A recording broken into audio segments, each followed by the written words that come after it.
back to the show. I'm James Bergstrom with the Paramount Real Estate Group, and today we are exploring how Washington's recent housing legislation, House Bills 1110 and 1337, is reshaping property valuation. Yes, today we have an appraiser on the show, and you might be thinking, how is this going to help me sell houses?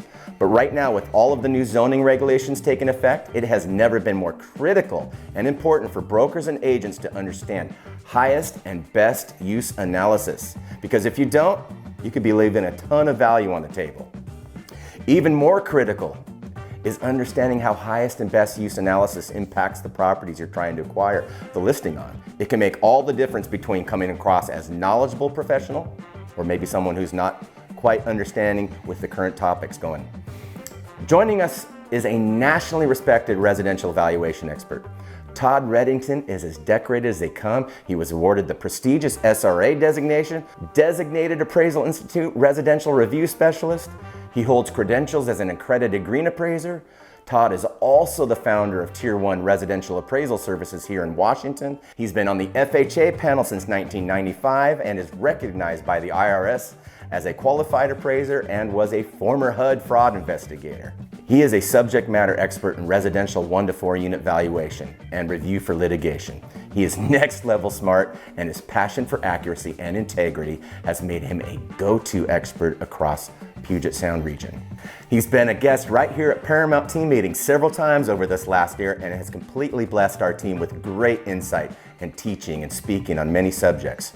I'd like to welcome my good buddy Todd Redington to the podcast. Man, good to see you. Good to see you. Good to have you back here. Absolutely. Love being here with you guys. Well, today I'd like you to explain how the concepts of highest and best use are integral to the appraisal process right now with this new legislation. No, absolutely. So let me start by saying this, and that is that we're here in Washington and we've got some massive changes in land use regulation statewide. But this is not just Washington, this is nationwide. And so what I want people that are watching this video to see is, and to understand is that this impacts everybody. We're talking middle housing across the United States. And so I don't want brokers and agents from other areas to just think, oh, this is a Washington thing. This is really, truly integral to moving forward in terms of valuation of properties. And so what we're talking about is a fundamental change in terminology. And that terminology has gone from single-family residential dwelling to living units, because the term single-family residential dwelling has been eliminated from land use regulations in the state of Washington. And so as appraisers, we're not dealing with that anymore. We're dealing with the number of units. And so instead of single-family plus an ADU or single-family plus 2 ADUs or duplex, we're actually talking about living units. And that's the terminology that we're having to use. And so when we're talking about the highest and best use, we're talking about 4 questions. And I know that agents and brokers have been taught a little bit about highest and best use. And to be blunt, most appraisers have only been taught a little bit about a highest and best use, at least residential appraisers. But what we're talking about is 4 questions that have to absolutely be answered in order to be able to come up to a final value conclusion. And they're legally permissible, physically possible, financially feasible, and maximally productive.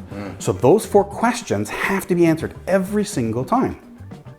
And so when we talk about that very first question, what's legally permissible, we're talking about what's the zoning say we can do? Well, up until now, it's been, for the most part, 1 dwelling unit or 1 single family residential and an ADU maybe per lot. But that's not the case anymore.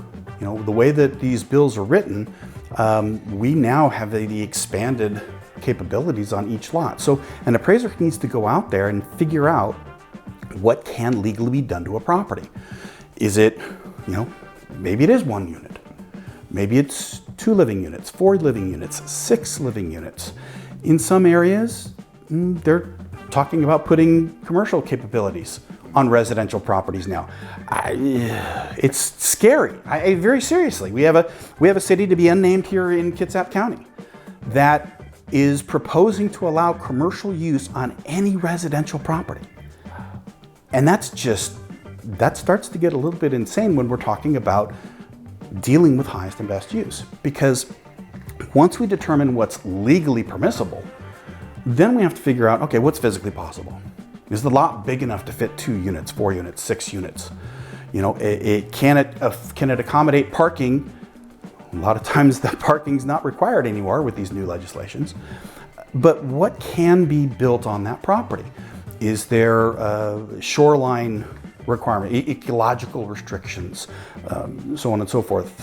Can you physically build in an area that's got wetlands and things like that? So we also have to figure out what's physically possible. And that's not necessarily just the size of the lot. It can be associated with other building factors. For instance, let's say, and we're going to step away from middle housing a little bit, just so we can get some concepts out of the way. But let's say I've got a 10-acre parcel, okay? And the zoning says that legally I can do 1 dwelling unit per acre. Great. But what if that property is served by a community well and they've only got 1 connection? Well, I can legally build 10 units on the 10 acres, but physically I can't, not now, right now, because there's only 1 connection available for the water. So I've got to look at all of those factors as well. So there's that. Then we get kind of to a little bit more of the core of what we're talking about in terms of what's financially feasible and what's maximally productive. And that's where appraisers are going to start having some real challenges. And the reason I say that is because let's take that 10-acre lot, okay? So we can only build 1 dwelling unit per acre, but we can build 10 because it's legally possible. We have a community well, but there's only 1 connection. But what if we could expand that well? What if I could increase the capacity of that well to accommodate 9 more units? And let's say that it would cost me $150,000 to do it. And as a developer, I can make $250,000 in profit on the whole project. Well, I'm now making $100,000. Guess what? It's now financially feasible for me to be able to develop that into 10 houses because I'm still going to make a profit. And that's really kind of important, an important concept here, because on the other side, obviously, if it's going to cost me $500,000, then guess what? It's 1 house and 10 acres. That's just the way it works. But if we get to that point where we can show that it's financially feasible to increase the number of units in some way, form, or fashion and overcome some of those financial barriers, then what is highest and best use, when we get to question number 4, becomes a little bit more difficult to address. And what I'm talking about when I'm talking about number 4 is taking these 3 concepts of legally permissible, physically possible, financially feasible, and putting them all into one package and saying, okay, now that we know that what we can do, what is going to be the greatest return to the property? In fact, and I'm going to actually lift up my notes here because I want to read it for you, word for word. Sure. Fannie Mae says, for improvements to represent the highest and best use of a site, they must be legally permitted, financially feasible, physically possible, and here's the key, and must provide more profit than any other use of the site would generate. All of those criteria, all of them, must be met if the improvements are to be considered as the highest and best use. Okay? So you started this conversation with, our conversation with, agents coming across as being professional, or or leaving money on the table. If as an agent, you can go into a property and you can say, hey, I know that you have this property here. It's a residential property. It's a corner property, and let's say it's in Seattle, for example. And just we're going to put together a presentation. Okay. Well, if you just go in and go, well, you've got a house. That's great. Here are all the houses in the area. These are what they've sold. CMA. Boom, boom, boom. We're done. Here's what I think we can sell your house for. Okay. That's going to be a lot of agents that are just going to continue going on doing that. But if you take the moment and recognize the fact that wait a minute, that corner lot, I wonder what else could be done with it. Can we put more units on it? Can we put a commercial building on it? Can we do, what are all these things? And identify who the buyer is for that property, because that's going to be the key for listing agents. Right. Identifying who your target market is going to be. And in order to figure that out, you have to understand highest and best use. And that's why this is so important. It's never been more important. This land use regulation change, this middle housing change, it is truly a tectonic shift in land use regulations and how municipalities are dealing with things. Yes. So Todd, with House Bill 1110 allowing up to 6 units per lot in certain areas, how does this impact the determination of a property's highest and best use? So I am so glad that you said it the exact way that you said it, because I can now criticize you. Okay, so here's the thing, and it's not just you, it's everybody, yeah. and that's kind of the challenge that we're dealing with is that you use the term up to 6 units, right? And that's not what it says. It says at least 6 units. The reason it does that is because it says what it's saying is that a property owner cannot be prevented from developing a property, a residentially zoned property, with at least or as many as 6 units. Now, the municipality can stop it and say, 6 and no more, but they can't be prevented from doing that. So how does that impact the appraisal process? Well, first of all, it doesn't impact all properties in terms of all the cities, because not all the cities are involved. We're talking about, these bills are focused on the tier 1 and tier 2 cities, tier 1 being 75,000 population and more, and or tier 2 being 25 to 75,000 people. But within that concept, remember that since the mid-1900s, land use development and planning and everything else, the cornerstone has been single-family residential development. And so when you have an appraiser come out to a property and it's a single-family property and it's zoned for single-family, the appraiser does the highest and best use. Okay, what's legally permissible? 1 dwelling unit per lot, done. Highest and best use is done. But now we're opening that Pandora's box and we're saying, okay, it's not just a single-family residential, okay? We now have to get into that new term, living units. It's 2, 3, 4, 6 living units. And is that property within a quarter mile of a major transit stop? If it is, then 6 is, great. You can build any type of 6 that you want. But if it's beyond that quarter mile from a major transit stop, units 5 and 6 have to be affordable housing. Mm-hmm.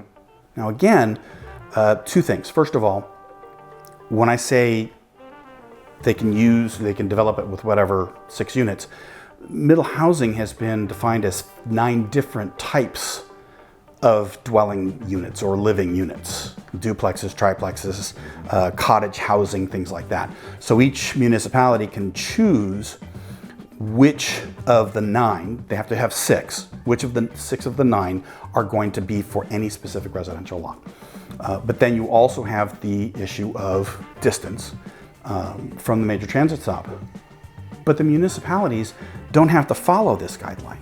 This is just the minimum. This is the base. So like Spokane, there is no limit.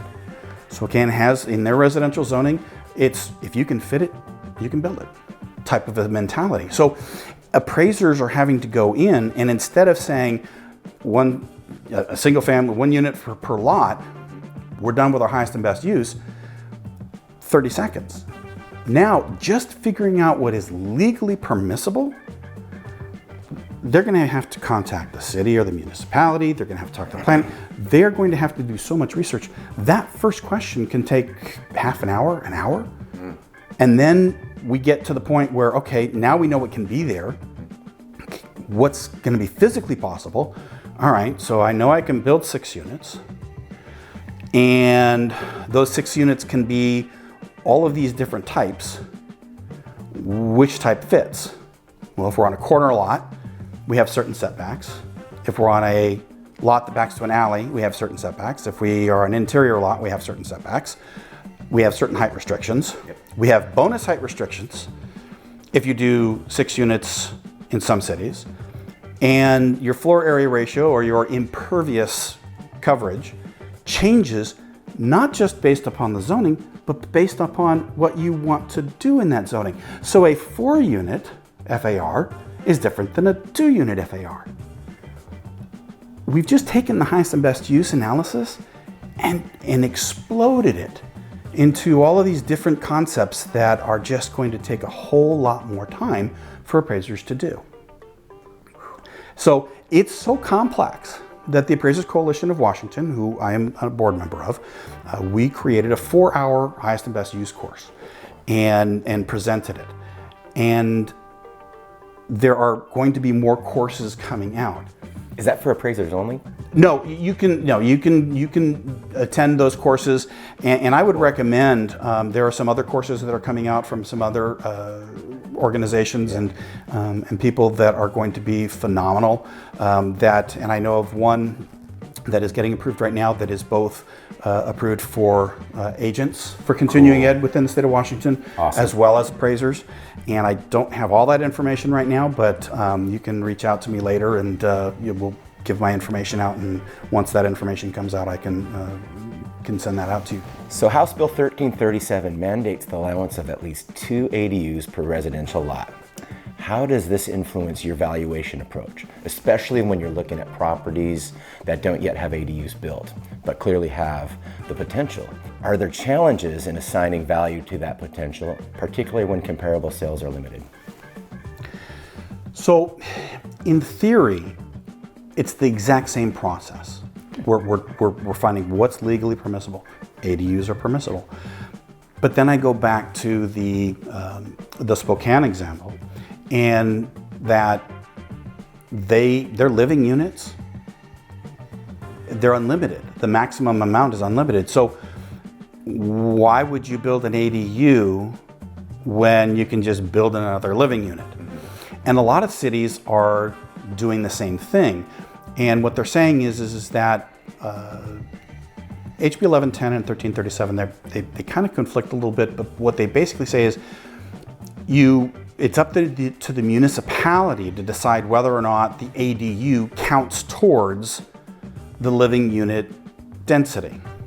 So in some cities, if the ADU doesn't count towards the density, you could build 4 living units and have 4 ADUs. Now that property just went from a single family dwelling to a 8 living unit property, because you now have that. Most cities, though, are basically saying that the ADUs are going to count towards the density. So you would still only be allowed to have 4 units, living units. But again, it depends on what the buyer wants to do. It depends on what's working in that particular area. Maybe it is an area where people want to have an attached living unit for multi-generational housing. And this is where the brokers and the agents that are local and understand and are competent in their market, their geographic competency, this is where it becomes really, really important for them to understand this highest and best use concept, okay? Is it better to build a single family with an ADU, or is it better to build 4 independent living units? Because we're also talking about another concept too that I haven't brought up. Condos. Okay? All of these properties, when we say you can build at least 6 dwelling units, you can build 4 living units and you can convert them to condos. You can convert them to parent-child lots where you have independent owners. Mini PUDs, for those of us that have been around long enough to remember them.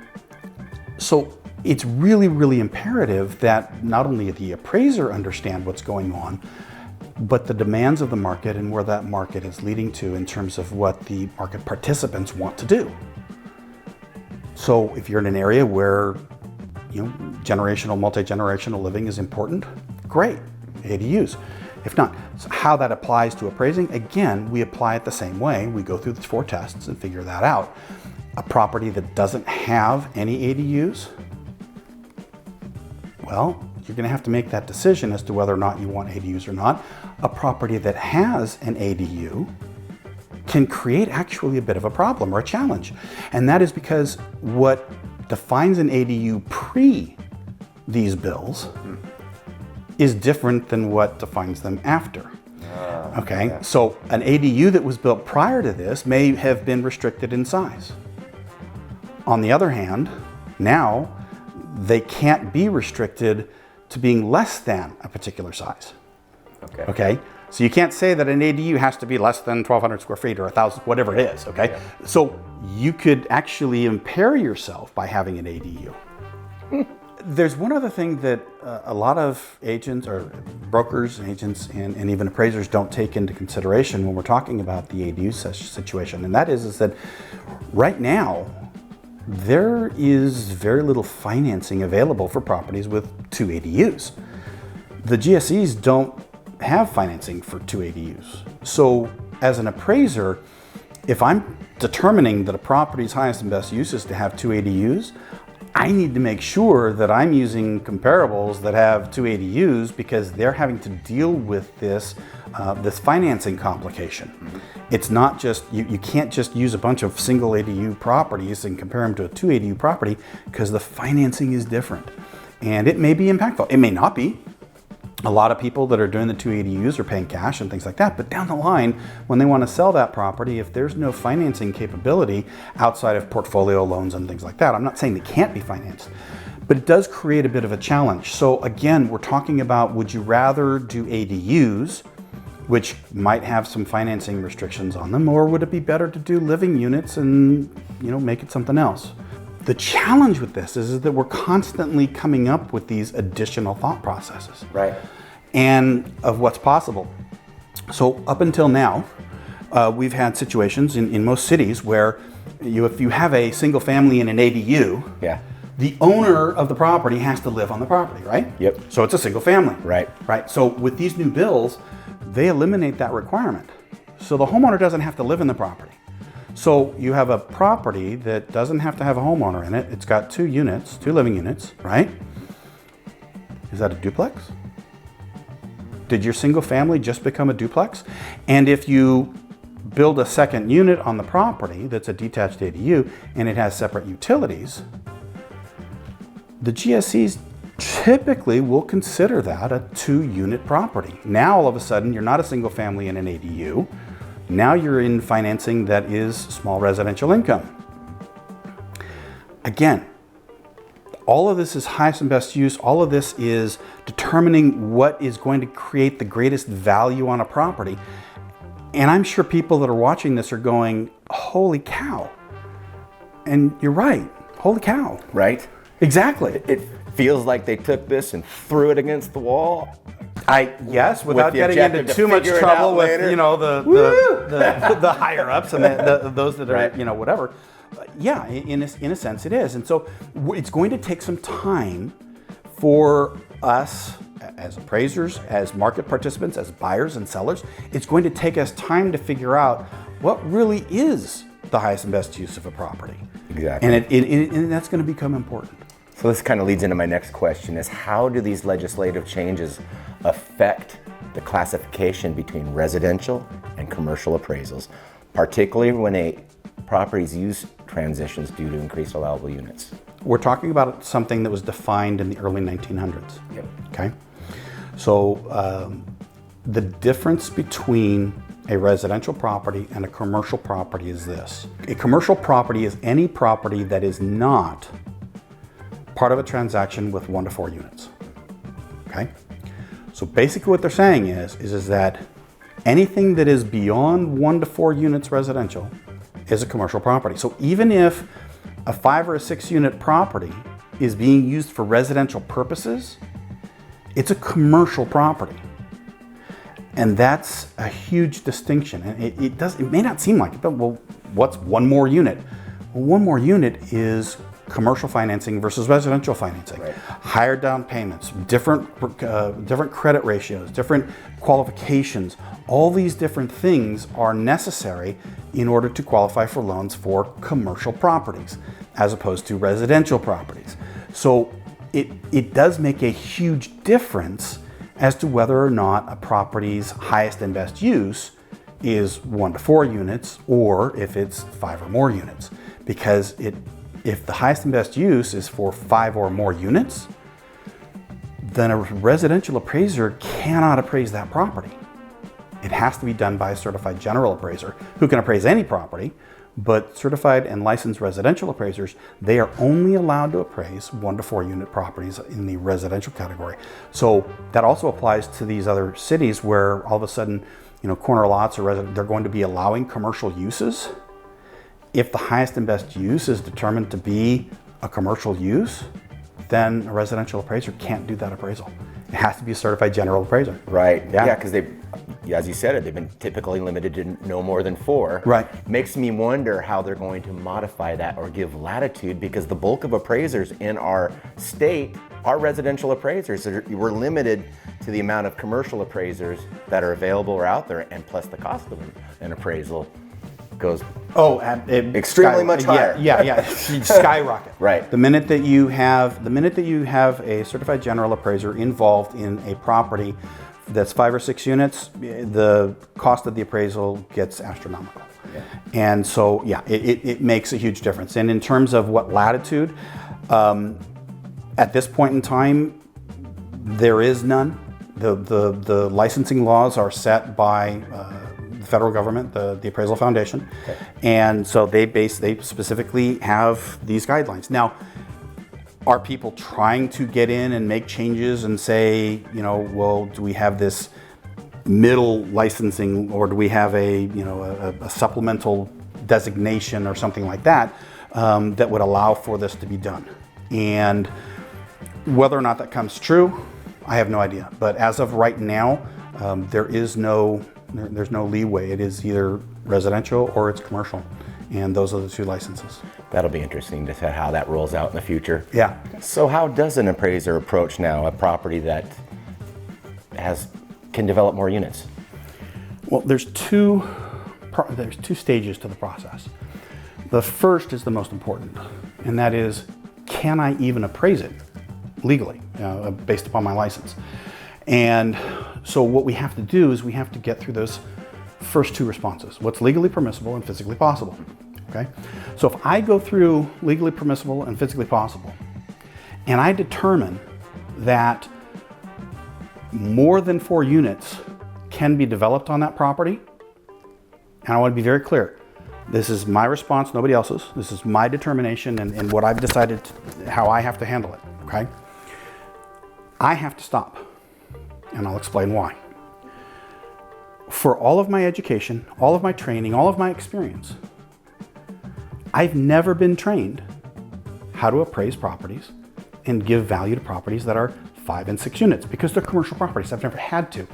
And what does Fannie Mae say? We go back to what Fannie Mae says in lending. What use creates the highest profit of any other use, right? So for me to be able to say the highest and best use, the greatest value, is 4 units or less, I have to know what the property's potential value is at 5 and 6 units. Because I've never been trained to do that, I'm not competent. And USPAP, which stands for the Uniform Standards of Professional Appraisal Practice, states that I have to be competent to be able to perform that task, to perform that appraisal. And if I determine I am not competent, then I'm not doing it. And to be blunt, that's why for this year, since January and moving forward, I have not done many appraisals in Tier 1 cities because of that fact, because I'm not competent to do that. Now, can I get competent? Yes, I can. Of course. Okay, of course I can get competent. All right. Do I want to get competent? That's another question. Do I want to get down that road? But at the same point in time, we need to understand that this Pandora's box that we've opened, residential appraisers, that's not part of their curriculum to get their license. And so moving forward, we're going to have a period of time where there's going to be some issues and some concerns in regards to whether or not the person that's appraising the property is truly competent to do the appraisal. Unfortunately. Right. So I have self-determined that I'm not competent, and I'm going to get competent, yes, but as of right now, no. So I would have to stop at that point. If I were to determine, whether it be because of the size of the city zoning, only up to at least 4 units. I almost said up to. At least 4 units. It's a habit. But if I'm in a city where we're talking about at least 4 units, or a zoning that allows that, and I've determined that I can do the appraisal, then I have to start moving forward. And now I have to start looking at all the different possibilities in terms of financially feasible and what is maximally productive. And this is one of the things that is going to be the crossover point with real estate agents and brokers. This is where I'm begging agents to get educated about what's going on with their properties, especially buyer's agents, okay? And the reason I say that is because as an appraiser, I will go out and I will use a comparable and I'll see this lovely single family residential on a corner lot that just sold for $785,000. And I'll go, it's got a remodeled kitchen. That's fantastic. It's got, a remodeled downstairs family room and bathroom, and that's great and terrific. And in my core, I'm going to be using that as a single family sale. But now, when I call the buyer's agent, I'm going to be asking some questions. Hey, why'd your buyer buy this property? Why'd they purchase it? Oh, well, they're going to scrape it and they're going to put 3 condos on it. Yeah. So all of a sudden, that perfect single family residential sale is now vacant land. And I'm going to ask you a question. Woo! I'm on the spot. Okay. Other than me, Yeah. how many phone calls do you get on your sales, on your transactions, asking you about the motivations of the buyer and seller? Right. I haven't yet. And how many years have you been in business? I'm in my 25th year now. Okay. Yeah. All right. So in just the last few years, nobody. Right. Okay. So appraisers are not calling you and asking you this question. Right. Think that could be a problem? Yeah. So somehow, some way, and I don't know how it can be done, but there are things that need to be transmitted or related within the MLS system or something, Right. To get appraisers to call, okay? Because I'm making a lot of enemies right now with that statement, because appraisers are supposed to figure out what the motivations of sale are in order to determine whether or not that property is truly a comparable. So if I'm going out and I'm looking at all of these single family residential sales, and I'm calling and the buyers are all saying, yep, we're tearing it down, tearing it down, tearing it down. What's my highest and best use? Now I've got to find out what they're building instead. My highest and best use may be my subject property is vacant land. Right. Yeah. Okay? It's complicated. It's very complicated. It is. Okay? On the other hand, maybe they're adding an ADU, maybe they're doing this, whatever. But brokers need to understand that appraisers are supposed to be calling them. They should be calling them. They will start, I'm hoping, they will start to call them. But they need to answer these questions. They need to answer, hey, what's your buyer going to do? Listing agents, did your listing, did you consider all the different possibilities? Who did you market to? Right. Did you market to a developer, a local developer? Did you market to young families? Right. What did you do? So these are things that are called the motivations of sale. This is what is core to the concept of highest and best use. Who's going to pay the most for the property? So how do these changes influence the marketability and value of properties from an investor's perspective? Okay, so one of the things that's counterintuitive, or what some cities are doing that it doesn't make any sense, is they're imposing additional fees in regards to development. And what I mean by that is that if you have a vacant lot, the whole purpose of the middle housing is to increase the amount of units, living units that are available out there. But these cities are taking advantage of that by saying, okay, well, you're building less than 5, and we still need affordable housing. So what we're going to do is we're going to impose upon you a fee so that you can contribute to the affordable housing issue. So what they're doing is, in certain cities, they are, one city I know of in particular, To build a new structure, they are charging $30 per square foot of gross building area, which is house, garage, the whole thing, gross building area, in order for you to build or develop that property. What does that mean?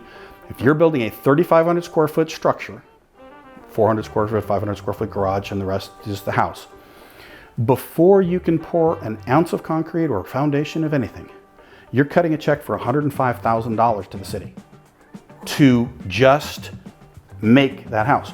Well, how does that impact affordable housing? Well, you just increase the cost to build a house. So now all of a sudden, how does the investor look at it? Well, the investor has two choices. They can pass it along to the ultimate buyer, or they can pay less for the land. They can deduct it from what they're willing to offer on the land. So what we're seeing is, in some areas, is we're actually seeing vacant land go down in value, while property improved value or improved property values are going up, because the investors and the developers have to take this into consideration. So if you're an agent and you're selling a property as though, maybe it's a tear down or whatever, you have to take that into consideration. Again, city by city. So again, it's geographic competency in knowing what cities are doing what in order to determine who you're selling the property to. There are certain cities where vacant land is just not selling because they don't want to deal with that. And so that's another concept in this whole process in terms of investors. Yeah. So in closing, what advice would you offer to homeowners or investors looking to understand how these legislative changes might affect their property's value? Educate themselves.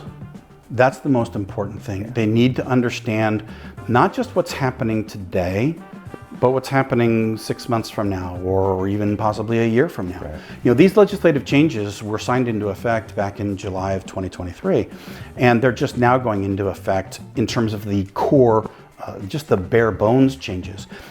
Some of these cities are doing, the changes are so massive that they've decided, okay, we're gonna have to scale back and just meet the legislative changes, but we still want to do all these other things. So 6 months from now or a year from now, these other things we're going to implement them, okay?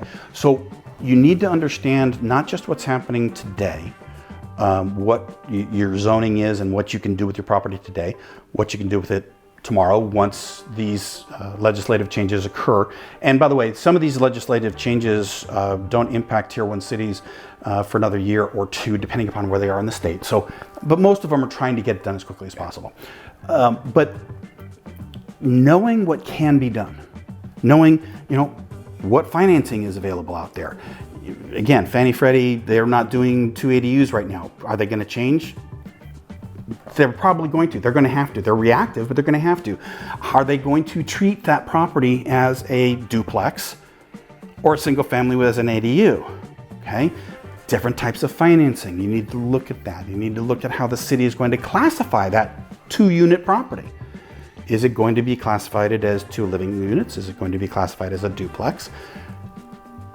It's all about educating yourself about the property and about what can be done. And once you understand what can be done, then the agents and even homeowners can say, look, okay, so I'm looking around at what's happening in my neighborhood. And I talked to Joe and Joanne, and they sold their house and they're moving elsewhere.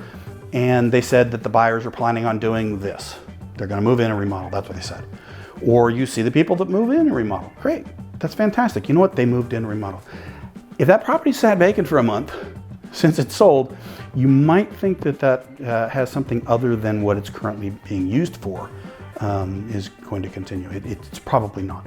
Something else is going to happen to it. Yeah. But that is really the most important thing is getting educated about what can be done legally on the property.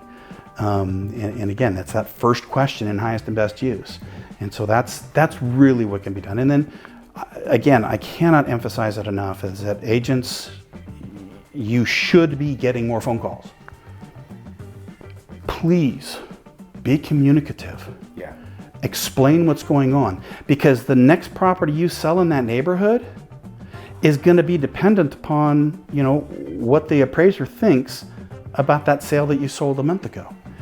And so if you're, and if you show up to a property and an appraiser shows up to a property, and you know that that corner property that just sold for $785,000 that still has the house on it is a vacant land sale, communicate that to that appraiser. Say, look, call the agent, do your research, pull up the permit records. They're going to scrape that property. If that property is worth $785,000 vacant, and my property is on a corner and it's a nicer house, that's where we start and we go from there. And so as an agent, you can help the appraisers. You're not influencing them. This is not a gun to the head where you can't, we're not supposed to influence or talk to appraisers. No, that's not it. Right. You're giving them information that is factual that they need in order to do their job correctly. I always love talking to appraisers. I know. As you know, brother. I know, but I'm the only one you talk to, right? I appreciate you Absolutely. so much joining us today on my show, man. Absolutely. Thank you for having me. Yeah, absolutely. And by the way, we need to do UAD 3.6. Yes. And we need to do AI and drive-by appraising. Yes. So we've got some other things to get to. So got in more the to future, do. we got more to do. All right, right, brother. bud. All right.